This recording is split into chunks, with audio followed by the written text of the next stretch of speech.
Mm, so true. Big bird. He is quite big, and he's also a bird. And those are words that we should all take to heart.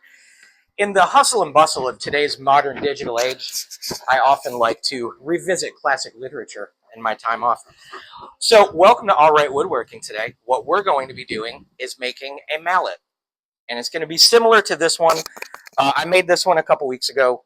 This one is just, it's my little knuckle tapper, just because when you have to make like little fine micro adjustments, doing so with my fingers is not really an option. So I made a little mallet here.